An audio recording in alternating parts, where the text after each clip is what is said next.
A paz do Senhor, meus irmãos. Hoje eu quero ler com os irmãos no livro de João, no capítulo 14, e o versículo 14, do capítulo 14, o versículo 5 e o 6. Capítulo 14, 5 e 6 é aquela indagação de Tomé, que diz assim: E disse-lhe Tomé, Senhor, nós não sabemos para onde vais, e como podemos saber o caminho? Disse-lhe Jesus, eu sou o caminho, a verdade e a vida. Ninguém vem ao Pai senão por mim. Jesus faz uma bela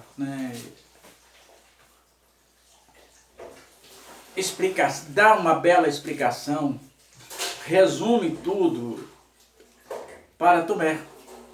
Nós louvamos a Deus, as pessoas falam da falta de fé de Tomé, mas nós louvamos a Deus os questionamentos registrados na Bíblia. Porque só através dos questionamentos é que temos a resposta. Na verdade, a nossa vida, todas as descobertas que se já houve até hoje na história, depende dos questionamentos. Se não há questionamento, não há o que responder. Toda resposta pressupõe que o antecedente é uma pergunta. Então, o que é que precede uma resposta? O que precede uma resposta é sempre uma pergunta. E Tomé diz, quando Jesus disse que iria e que ele já sabia, Tomé disse, Senhor, nós não sabemos para onde vais. Como podemos saber o caminho? Ora, se Tomé não faz essa indagação ao Senhor Jesus Cristo, como hoje nós teríamos esta verdade absoluta, escancarada, nítida, patente, explicitamente descrita, para que não deixasse dúvida, Jesus disse para Tomé, eu sou o caminho, a verdade e a vida. Ninguém vem ao Pai senão por mim. Ele e o Pai se coloca naquele momento como inseparados, intrínsecos, inseparáveis um dos outros. Podemos compreender, vamos dar um exemplo para que compreendamos. Quando a gente diz que Jesus e Deus, o Espírito Santo, praticamente são um, nós estamos nos referindo em ação, porque eles são unânimes em suas decisões. Nem o próprio Deus tomou decisões sozinho. Quando olhamos a descrição da criação do homem, quando foi fazer toda a terra, tudo aquilo que aconteceu, tudo que acontece no globo, ele usou a palavra e aconteceu, haja. Mas quando chega na vez do homem, o termo não sai do singular. O termo vai para o plural. Façamos o homem conforme a nossa imagem e a nossa semelhança. Já está novamente unânime. Então Jesus em Deus, para que a gente entenda, Jesus, Deus e o Espírito Santo.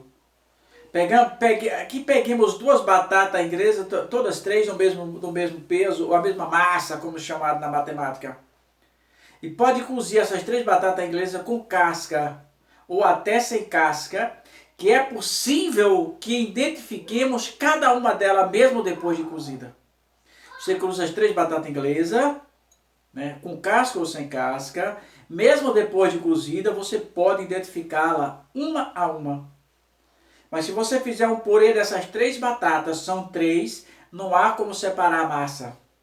Não há como, pois ela se torna uniforme. Assim é Deus, o Pai, Jesus Cristo, o Filho e o Espírito Santo, o nosso Consolador. Na ação, ele é unos, são unos na ação. E Jesus faz esta afirmativa.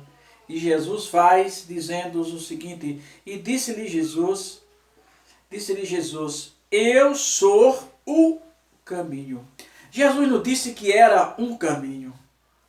Jesus não disse que era um caminho, porque se ele dissesse que era um caminho, é porque haveria outros caminhos, outros mecanismos que o homem pudesse achegar-se a Deus. Mas Jesus disse, eu sou o caminho. Não há como o homem chegar até Jesus sem ser, ou até Deus, sem ser aceitando a Jesus como único e suficiente Salvador. Não há outro Salvador. Não há nada que outra pessoa possa fazer aqui na terra além de Jesus. Jesus é o caminho. Ele disse a verdade e a vida, e ninguém vem ao Pai senão por mim. E esta, irmão, é a mensagem mais simples e mais profunda da Bíblia. Jesus é o caminho. Jesus é a salvação, a Bíblia diz, para todo aquele que crê. Quem crê, a Bíblia diz que quem crê em Jesus será salvo. A salvação não depende do que você faz. Porque se a salvação dependesse, porque você é uma pessoa boa ou má, logo a salvação seria por meritocracia. Então a salvação seria por meritocracia. Você fazia por merecer. Só que quando você leia o livro de João no capítulo 15, esse mesmo livro no capítulo a seguir, e o seu versículo 16 está escrito: não foste vós que escolheste a mim, mas eu que vos escolhi a vós, e vos nomeei para que vades e dê fruto, e o vosso fruto permaneça, a fim de tudo quanto pedir ao meu Pai em meu nome ele vos conceda. Foi Deus, através de Jesus Cristo, que te encontrou e que me encontrou, meu irmão. Então a salvação só através da palavra de Deus. Nesse mesmo livro de João, no capítulo 17, o versículo 17, Jesus faz mais outra bela afirmativa. Ele, quando foi orar pelos discípulos, chamado oração sacerdotal, Jesus disse, no capítulo 17, no versículo 17, Jesus disse: Pai, santifica-os na verdade, a tua palavra é a verdade. A única verdade absoluta, que os homens queiram ou não, aceitar, a palavra de Deus, ela é infalível, ela é inerrante. A palavra de Deus, ela é imutável. Ela continua sendo o que ela é. Que o homem acredita ou não acredite, que os céticos desse país acreditam ou não acreditam, a palavra de Deus continua sendo infalível. E Jesus continua sendo o único caminho. Não há, o homem, por melhor que ele seja, ele pode ser um bom marido, é o dever dele. Ele pode ser um bom funcionário, um bom patrão, isso tudo é dever. Um bom comprador, um bom pagador, isso tudo é dever. Tudo que acontece na vida do homem é dever do homem. A salvação não depende disso. A salvação depende de uma escolha que ele faz com o Senhor e Salvador Jesus Cristo. A salvação depende das nossas escolhas. Nós escolhemos só existe dois caminhos nessa vida. Ou você está sendo guiado por Deus ou por Satanás. Por Deus, na maioria das vezes, você encontra os espinhos, porque o inimigo vai colocando tropeço na sua trajetória para impedir de que você alcance o seu objetivo, que é cruzar a linha de chegada, chegar até Cristo. Normalmente, o caminho de Satanás ele é muito mais atrativo. São caminhos da luxúria, são caminhos das bebedices, das drogas, são caminhos da sexualidade, são caminhos das farturas, ainda que temporária. Se engana aquele que acha que o pecado dói. Se engana aquele que acha que o pecado traz consequências que dói. Mas a princípio o pecado ele é maravilhoso, ele é atraente. Se não fosse assim, ninguém o pecava. Os caminhos do Senhor é mais estreito. Os caminhos do Senhor dependem de uma escolha, querer caminhar com Cristo. Lá no livro de João, na epístola de João, lá junto do livro de Apocalipse, no capítulo 12, versículo 6, Jesus diz, o profeta, o homem de Deus escreveu, João escreveu: aquele que diz que está nele, também deve andar como ele andou. Então não adianta a pessoa dizer que tem Cristo no coração. Não adianta ele falar isso, porque a vida dele, as ações dele, vão falar muito mais do que as suas próprias palavras. Não é o que ele diz que determina a vida que ele leva, mas é o que as pessoas veem na vida dele.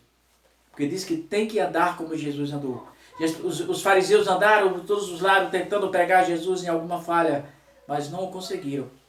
Pense nisso. A salvação só através de Jesus Cristo. E precisamos estar atentos, irmão. Tantos acontecimentos em nossa volta. Ao povo se revoltando, se matando. O nosso STF composto por pessoas sem ter nenhum entendimento de Deus. Somos completamente maléficos. Ali tentando destruir. Ministro do STF que diz que tem uma agenda global de controle populacional. Através das drogas, a liberação das drogas do aborto. São coisas satânicas que está acontecendo no nosso Brasil.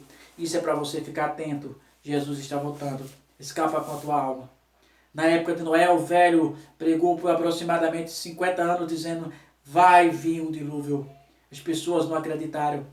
Mas a falta de crença das pessoas não impediram o dilúvio de vir. E agora, nesses últimos dias, nós estamos falando com todas as letras: Jesus vai voltar. Tudo o que ele disse que ia acontecer, já aconteceu. Prepara-se. Fique preparado como aquela pessoa que vai viajar. Fica preparado como os filhos de Israel naquela noite que Deus disse a ele: arruma tudo o que você tem, coloca a sandália nos pés. Porque na hora certa eu darei o sinal. Jesus está voltando. Escapa com a tua alma. Pensa nisso, meu irmão. Não importa o que você tenha feito. Não importa o pecado que você cometeu. Se você ainda hoje pedir perdão para Jesus, dizer: Senhor, eis-me aqui. Ele vai dizer: meu filho, dos teus pecados não me lembro mais. Vou reescrever o seu nome no livro da vida. E dessa vez ninguém vai apagar. Pense nisso. E se estar afastado, volta para Jesus enquanto é tempo. Pensa nisso.